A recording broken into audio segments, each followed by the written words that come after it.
क्यों, हमारा बाप मर गया? कि चिता ने अग्नि देनी हो तो तू दे दे। भाई गुड़िया क्या एक पिता की सनक उसके पूरे परिवार को रिंग में लहूलुहान कर सकती है?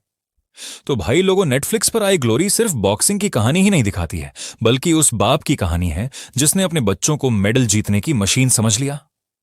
दिव्येंदु और पुलकित सम्राट एक साथ कास्ट तो जबरदस्त है, लेकिन क्या यह सीरीज मिर्जापुर जैसा भौकाल मचा पाएगी या सिर्फ एक औसत क्राइम ड्रामा बनकर रह जाएगी? कहानी है शक्तिगढ़ नाम के एक काल्पनिक शहर में, जहां हवा में ऑक्सीजन कम और बॉक्सिंग का जुनून ज्यादा है। यहां राज चलता है कोच रघुबीर सिंह यानी स्विंदर विक्की का, जिनके लिए ओलंपिक गोल्ड ही सब कुछ है। इसी अति महत्वाकांक्षा की बलि चढ़ जाते हैं उनके दो बेटे देव और रवि। दोनों भाई घर छोड़ चुके हैं, लेकिन जब उनकी बहन गुड़िया जन्नत जुबैर पर हमला होता है तो बिखरा हुआ परिवार फिर साथ आता है। यहां से शुरू होता है राजनीति, पुलिसिया जांच और बॉक्सिंग रिंग के काले सच का ऐसा खेल जो पहले एपिसोड में तो आपको कुर्सी से चिपका देगा।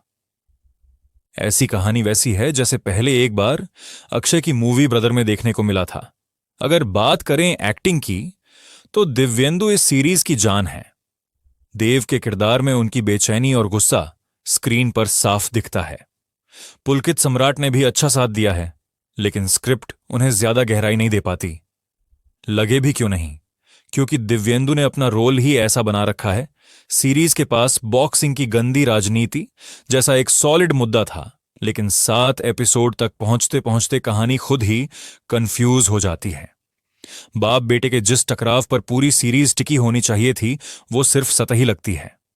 वही आशुतोष राणा और यशपाल शर्मा जैसे लेजेंड्स कई जगह जरूरत से ज्यादा लाउड नजर आते हैं। वही कुछ एक्शन सीन्स सिर्फ शॉक वैल्यू के लिए डाले गए हैं, जो कहानी की रफ्तार को बढ़ाते नहीं बल्कि भटकाते हैं। अब सवाल यह कि क्या यह मिर्जापुर पाताल लोक या कि आर्या जैसी सीरीज से अलग है? ईमानदारी से कहूं तो नहीं। ग्लोरी में वो ओरिजिनलिटी गायब है जो इसे एक अलग सीरीज बनाए। इसमें वही पुराने फॉर्मूले हैं, टूटा हुआ परिवार, करप्ट सिस्टम और बदले की आग। बॉक्सिंग यहां सिर्फ एक बैकग्राउंड बनकर रह जाती है, जबकि इसे कहानी का मुख्य हथियार होना चाहिए था, यानी वही घिसी पीती कहानी। अब बात करते हैं कि क्या आपको ग्लोरी देखनी चाहिए।